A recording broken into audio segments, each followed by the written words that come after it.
الحمد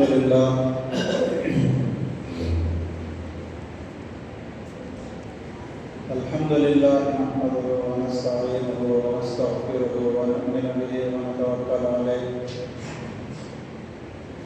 ونعوذ بالله من شرور أنفسنا ومن سيئات أعمالنا من يهده الله فلا مضل له ومن يضلله فلا هادي له ونشهد أن لا إله إلا الله وحده لا شريك له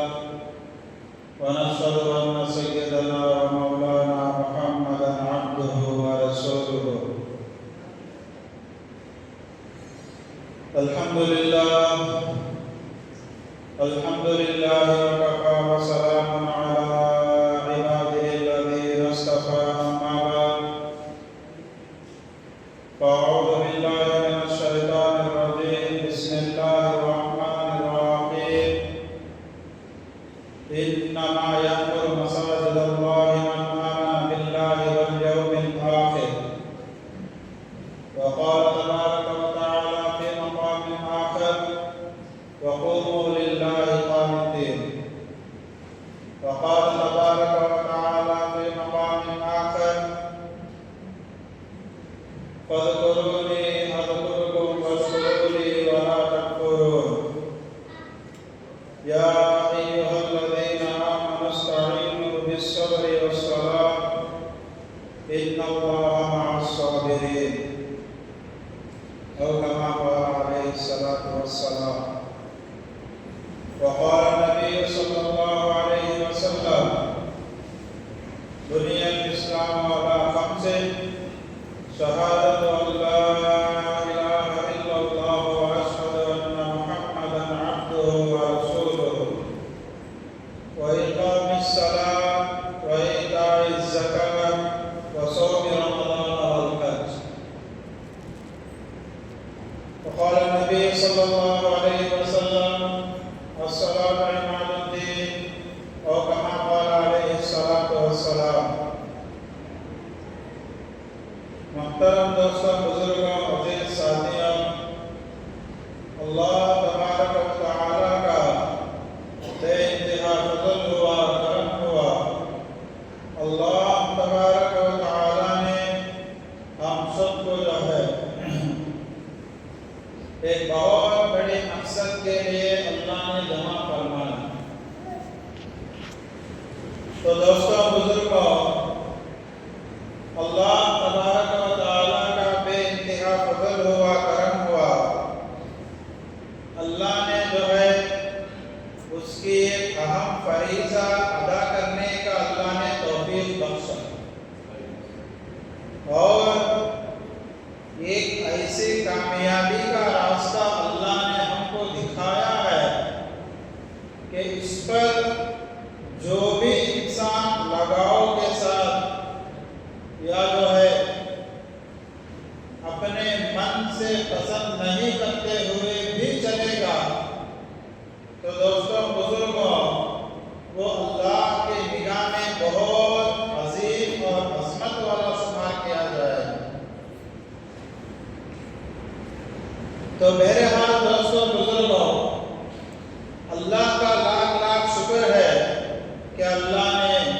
ہم سب کو جو ہے اس کی عبادت کے لیے قبول فرمائے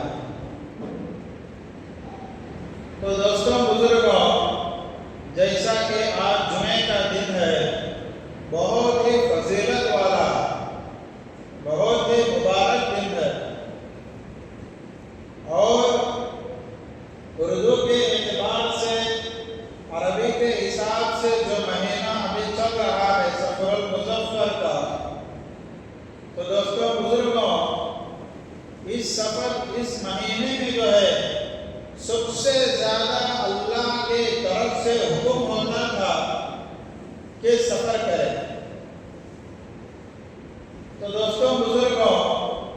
بہرحال جو مہینہ اردو کے اعتبار سے عربی کے حساب سے جو چل رہا ہے اللہ تبارک و تعالی کے پاس بہت ہی عظمت والا مہینہ ہے ویسے تو ہم لوگوں کو انگلش کے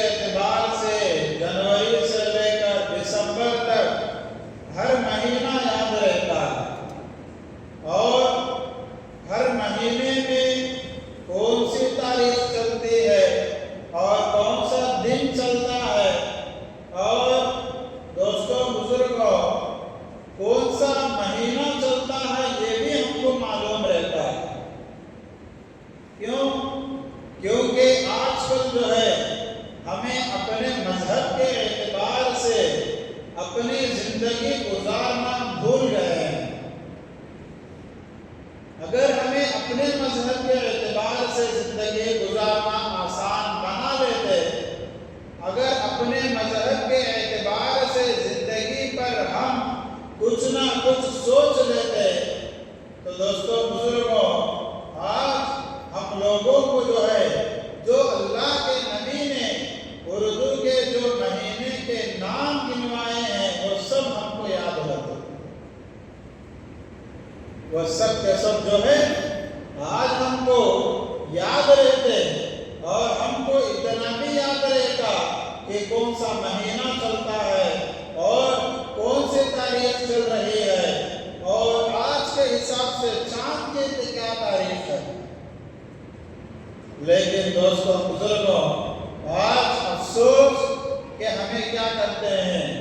کہ مسلمان ہونے کے باوجود بھی ہم نہ اللہ کے حکم کو پورا کرتے ہیں، نہ ہم اللہ کے نبی کے طریقے پر اپنا زندگی گزارتے ہیں۔ حالانکہ ہجری تاریخ جو مسلمانوں کے لیے شمار کی جاتی ہے، تو دوستوں بزرگوں یہ اصل ہے، یہ اصل ہے، پھر بھی ہم اس کو بھول بیٹھے ہیں، پھر بھی ہم اس کو یاد کرنے تک نہیں سوچتے۔ تو دوستوں بزرگوں، جس طرح انگلش کے جو غیر مذہب کے مہینوں کے جو 12 مہینے ہیں اور اس میں جو تاریخ ہیں، اسی طرح اللہ تبارک و تعالیٰ نے بھی اسلامی اعتبار سے دوستوں بزرگوں مسلمانوں کے لیے بھی 12 مہینے بنائے ہیں، جو محرم سے شروع ہوتے ہیں اور ذی الحجہ پر آ کر ختم ہو جاتے ہیں۔ لیکن دوستوں بزرگوں، آج ہم کو اردو کے مہینوں کے کسی 4 مہینوں کے بھی ہم کو نام یاد نہیں ہے۔ تو بہرحال دوستوں بزرگوں، جو مہینہ ابھی چل رہا ہے یہ اللہ کے نزدیک بہت ہی پیارا اور مبارک مہینہ ہے۔ کیوں؟ کیونکہ اللہ کے نبی کو اس مہینے میں اللہ کی طرف سے زیادہ احکامات نازل ہوتے تھے۔ تو دوستوں بزرگوں، جیسا کہ آج جمعے کا دن ہے، کچھ جمعے کے فضائل بھی بتانا چاہتا ہوں کہ اللہ کے نبی علیہ السلام حدیث میں ارشاد فرماتے ہیں کہ جمعے کے بہت سارے فضائل ہیں، جمعے کے بہت سارے فضائل ہیں۔ ان میں سے ایک فضیلت یہ بھی آتی ہے کہ جو آدمی جمعے کے دن اچھی طرح سے پاک صاف ہو کر، اچھی طرح سے نہ دھو کر جب مسجد کے لیے چل کر آتا ہے، صرف اور صرف کیا ارادہ تھا؟ نماز کا ارادہ تھا، صرف اور صرف نماز کا ارادہ تھا، نماز کے علاوہ کسی کوئی اور ارادہ نہیں تھا۔ تو دوستوں بزرگوں، جب نماز کے ارادے سے اور دل میں یہ سوچتا ہے کہ آج جمعے کا دن ہے، آج نہ دھو کر مسجد کے لیے سب سے پہلے جانا ہے اور مسجد میں جا کر پہلے صف میں بیٹھنا ہے اور امام کے تکبیر تحریمہ سے لے کر دعا تک امام کے ساتھ رہنا ہے، اور وہاں جو خطبہ دیا جاتا ہے، وہاں اللہ اور اس کے رسول کے جو باتیں بولی جاتی ہیں، جو باتیں سنائی جاتی ہیں، اس پر عمل کرنے کے ارادے سے، اس پر سن کر اپنے ذہنوں میں بٹھانے کے ارادے سے، اس کو اپنی زندگی میں لانے کے ارادے سے، دوستوں بزرگوں، اگر کوئی آدمی جمعے کی نیت کرتے ہوئے جب مسجد کی طرف چل کر جاتا ہے تو دوستوں بزرگوں فرماتے ہیں کہ اس کے ایک ایک قدم پر بھی 1 سال کی عبادت کا اجر اللہ تبارک و تعالیٰ عطا فرماتے ہیں۔ کیا فرماتے ہیں کہ اس کے ایک ایک قدم پر 1 سال کا اجر اللہ تبارک و تعالیٰ اس کے نامہ اعمال میں لکھ دیتے ہیں۔ تو دوستوں بزرگوں، اب سوچو، صرف نماز کا ارادہ لے کر کوئی اور ارادہ نہیں ہے دل میں، خالص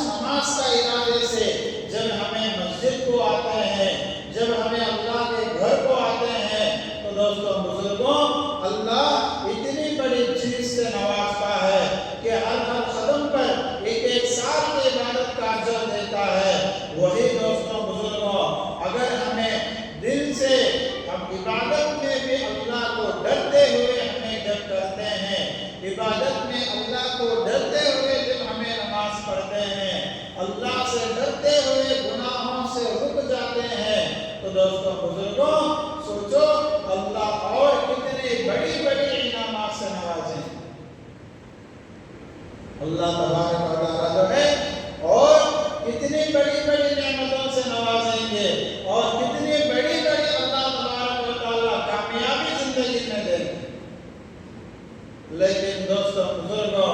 آج ہمارے پاس نہ حدیثوں کو سننے کا وقت ہے، نہ قرآن کو پڑھنے کا وقت ہے، نہ قرآن کو سمجھنے کا وقت ہے۔ اللہ کے نبی کے احکامات کیا ہیں ہمیں اس کے بارے میں سوچتے بھی نہیں ہیں، ہمیں اس کے بارے میں جو ہے سوچتے بھی نہیں ہیں۔ لیکن دوستوں بزرگوں جب مسلمان کی طرح پیدا ہوتا ہے، جب مسلمان کی طرح مذہب اسلام میں جنم لیتا ہے، تو دوستوں بزرگوں جب وہ بات کرنے لگتا ہے تو اسے سب سے پہلے ایک کلمہ سکھایا جاتا ہے جو کہ لا الہ الا اللہ محمد رسول اللہ، جو کیا ہے کہ لا الہ الا اللہ محمد رسول اللہ۔ تو دوستوں بزرگوں یہ کلمے کا مقصد ہم کو پورے طریقے سے معلوم نہیں ہے، یہ کلمے کا معنی ہم کو پورے طریقے سے معلوم نہیں ہے، یہ کلمے کا مفہوم ہم کو پورے طریقے سے معلوم نہیں ہے۔ اسی لیے دوستوں بزرگوں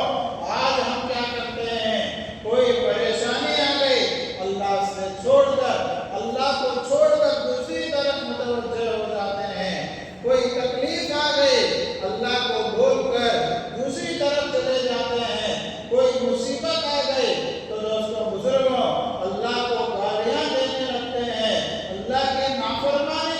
کرنے لگتے ہیں۔ دوستوں بزرگوں چاہے جو کچھ بھی ہو جائے، ہم نے جو ایمان مفصل پڑھا ہے کہ والخبر خیرہ وشرہ من اللہ تعالی والبعث بعد الموت، اس کلمے میں آتا ہے کہ جو ہے جو کچھ بھی نقصان ہوا ہے اور جو کچھ بھی نقصان ہونے والا ہے اور جو نقصان زندگی میں ہوگا اور جو فائدہ انسان کو ہوگا اور جو فائدہ انسان کی زندگی میں ہونے والا ہے اور جو فائدہ انسان کی زندگی میں ہو چکا ہے، تو دوستوں بزرگوں فرماتے ہیں کہ یہ سب کچھ اللہ کی طرف سے ہوتا ہے، یہ سب کچھ جو ہے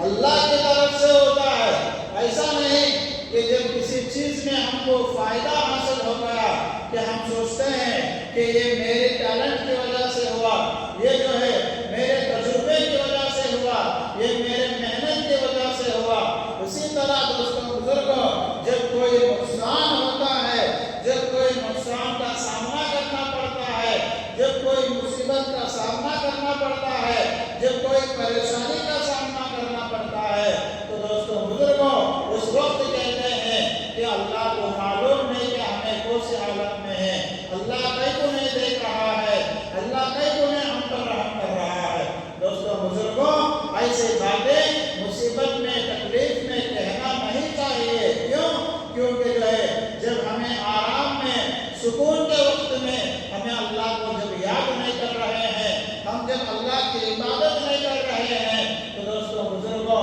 کوئی مصیبت میں اللہ کو پکارنے کا حق بھی ہم لوگوں کو نہیں ہے۔ ایک اللہ والے فرماتے ہیں کہ جو ہے بہت بڑے بزرگ ہیں، وقت کے ولی ہیں، وہ فرماتے ہیں کہ جو ہے اللہ تبارک و تعالی ہر انسان کو جس طرح چاول سے پتھر چنتے ہیں، اس طرح ہر انسان کو اللہ تبارک و تعالی چن کر عبادت کی توفیق دیتے ہیں، چن کر جو ہے اللہ تبارک و تعالی انسان کو عبادت کی توفیق دیتے ہیں۔ تو دوستوں بزرگوں اب اللہ جسے چھوڑ دیتا ہے، قرآن میں فرماتے ہیں کہ یضل بہ کثیرا ویہدی بہ کثیرا وما یضل بہ الا الفاسقین، فرماتے ہیں کہ اللہ تبارک و تعالی جسے چھوڑنا سمجھتا ہے، جسے چھوڑ ڈالا ہے، تو دوستوں بزرگوں اللہ کے علاوہ کون ایسا آدمی ہے جو ان کو سیدھے راستے پر لا سکے؟ ان کو جو ہے نیک راستے کی طرف لا سکے۔ تو دوستوں بزرگوں، یہ ہدایت جو ہے یہ اللہ کی طرف سے ملتی ہے، اور اللہ جسے چاہتا ہے ہدایت دیتا ہے اور جسے چاہتا ہے گمراہی میں رکھتا ہے۔ تو دوستوں بزرگوں، اب کہنے کا مقصد یہ رہا کہ جو ہے جس طرح جب ہم کوئی گھر بنانا چاہتے ہیں یا کوئی جو ہے اور چیز جسے چھت کے طور پر کھڑا کرنا چاہتے ہیں، تو دوستوں بزرگوں اس کے لیے دو چیزوں کی ضرورت پڑتی ہے۔ اس کے لیے کیا ہے کہ دو چیزوں کی ضرورت پڑتی ہے۔ ایک، یا تو چاروں طرف دیوار کھڑا کر کے اس پر چھت ڈالا کر۔ اگر ایسا نہیں ہے کہ صرف پلروں کو کھڑا کر کے چھت ڈالا جائے، ان دونوں کے بغیر چھت نہیں ڈال سکتے، ان دونوں کے بغیر کوئی چیز ہوے میں نہیں ٹک سکتی، ہوے میں جو ہے نہیں ٹک سکتی۔ تو دوستوں بزرگوں، آپ سوچ کر دیکھو، اللہ تبارک و تعالیٰ نے جو اتنی بڑی آسمان کو بغیر ستون کے، بغیر پلر کے، بغیر کوئی دیوار کے، بغیر کوئی لکڑے کے اللہ نے کیسا کھڑا کیا ہے۔ اللہ تبارک و تعالیٰ اتنی بڑی آسمان کو کس طرح کھڑائے ہیں، کس طرح ہوے میں رکائے ہیں۔ تو دوستوں بزرگوں سوچو، ایسے اللہ کی عبادت ہم کو کرنے کے بارے میں فرماتے ہیں۔ قرآن میں آتا ہے کہ وَقُومُوا لِلَّهِ قَانِتِينَ إِنَّمَا يَأْمُرُ مَسَاجِدَ اللَّهِ مَنْ آمَنَ بِاللَّهِ وَالْيَوْمِ الْآخِرِ۔ دوسری جگہ فرماتے ہیں کہ وَقُومُوا لِلَّهِ قَانِتِينَ۔ اللہ تبارک و تعالیٰ کا ارشاد ہے کہ اے ایمان والو، اے مسلمانوں، تم کیا کرو، دن کے دونوں حصوں میں جب بھی اللہ کا بلاوا آ جائے تو وَقُومُوا لِلَّهِ قَانِتِينَ، اللہ کے آگے خاموشی سے کھڑے ہو جاؤ۔ اللہ کے آگے جو ہے خاموشی سے کھڑے ہو جاؤ۔ تو دوستوں بزرگوں، اب سوچو کہ ہمیں اللہ کی عبادت کس حد تک کرنا ضروری ہے، ہمیں اللہ کی عبادت کہاں تک لازم کرنا ضروری ہے۔ اب جو ہے اللہ کی عبادت میں صرف 4 احکام ایسے ہیں جن کو ہر آدمی سمجھنا ضروری ہے، ہر آدمی جو ہے سمجھنا ضروری ہے۔ ایک ہے فرض کا درجہ، دوسرا ہے واجب کا درجہ، تیسرا ہے سنت کا درجہ، اور چوتھا جو ہے وہ نفل کا درجہ ہے۔ وہ کیا ہے؟ نفل کا درجہ ہے۔ تو دوستوں بزرگوں، اب سب سے پہلے جو فرض کا درجہ ہے یہ ہم کو بہت زیادہ ضروری ہے۔ یہ کیا ہے کہ بہت زیادہ ضروری ہے۔ کیوں؟ کیونکہ دوستوں بزرگوں، فرض اللہ کا ایک ایسا احکام ہے، فرض ایک اللہ کا ایسا حکم ہے کہ جسے جو ہے ہر آدمی کرنا ضروری ہے، اور ہر آدمی اس پر عمل کرنا بہت ضروری ہے۔ حدیث میں آتا ہے کہ جو آدمی، جو شخص نے فرض کو ٹھکرایا،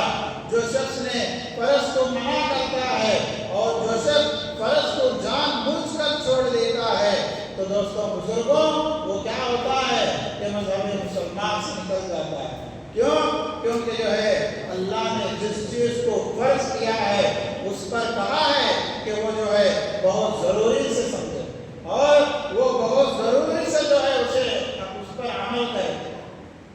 تو دوستوں بزرگوں، اب فرض ہم لوگوں کو کیا معلوم ہے